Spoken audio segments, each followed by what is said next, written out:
राधे राधे। बहुत सारे लोगों को मैंने मंदिरों में देखा है कि शिव जी की जो ये स्थान होती है, इस स्थान पर प्लास्टिक का बैग या फिर कुछ पूजा सामग्री रख देते हैं, लेकिन इस स्थान पर ये सब रखना नहीं चाहिए। ये स्थान भी उतना ही पवित्र है जितना कि शिव जी स्वयं है। तो शिव जी की पूजा करने से पहले यानी शिव जी की जल देने से पहले इस स्थान पर जल देना चाहिए। तो आइए मैं आप सभी को मैं जिस तरीके से पूजा करती हूँ, जो कि मैं एक गुरुजी से सीखी थी, उस पद्धति को मैं आज बताऊंगी।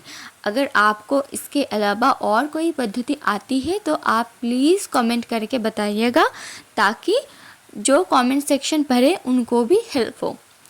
तो इस स्थान पर जल देना चाहिए शिव जी को जल देने से पहले। तो इस स्थान पर 5 बार जल देना चाहिए। गोरामा, कार्तिका, वीरभद्र, कुबेर, नागदेव, इनको शरण करके 5 बार धीरे धीरे जल देना चाहिए। ठीक है। और आप कोशिश कीजिए कि गंगा जल ही ले, किंतु अगर आपको गंगा जल नहीं ले पाते हैं आप, तो थोड़ा सा गंगा जल में ज़्यादा सा जो नॉर्मल नल की पानी है उसे आप ले सकते हैं।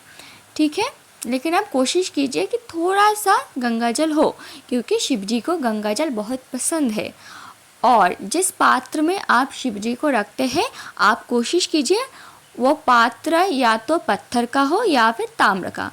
जब आप शिव जी को जल दें, तब शिव जी को गंगेश्वर करके पुकार के आप एक धारा में जल दीजिए। ये नहीं कि रुक रुक के, एक धारा में जल की धारा होनी चाहिए। और फिर जिस पात्र में आप शिव जी को रखते हैं, उस पात्र पर एक नई जो पत्र है, बिल्व पत्र है, वो आप रख लें और फिर उसके ऊपर आप शिव जी को रखें। जब बहुत गर्मी पड़ती है तब मैं शिव जी को ऐसे ही भिगो कर ही रखती हूँ, क्योंकि उन्हें गर्मी ना लगे। फिर आप चंदन देंगे, है ना।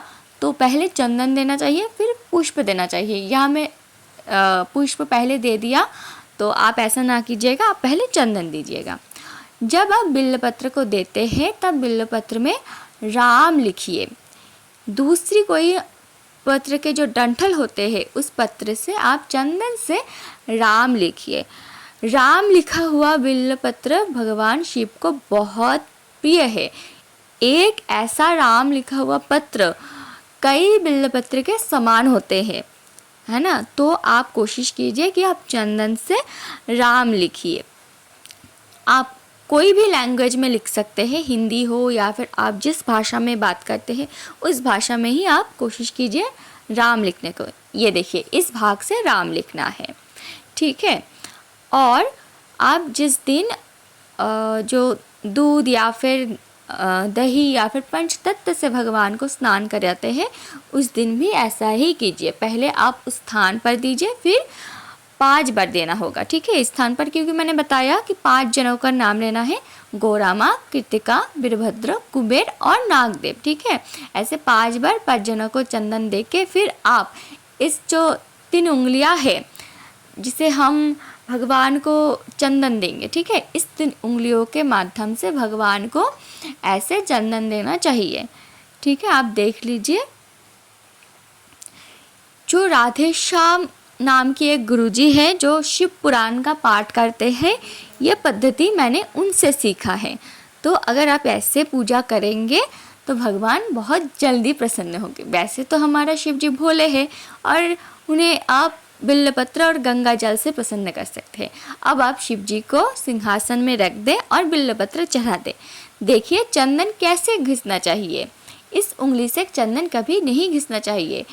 देख लीजिए, ऐसे 3 उंगलियों के माध्यम से चंदन को घिसना चाहिए। ठीक है। आशा करती हूँ इस पूजा पद्धति से आप उपकृत होंगे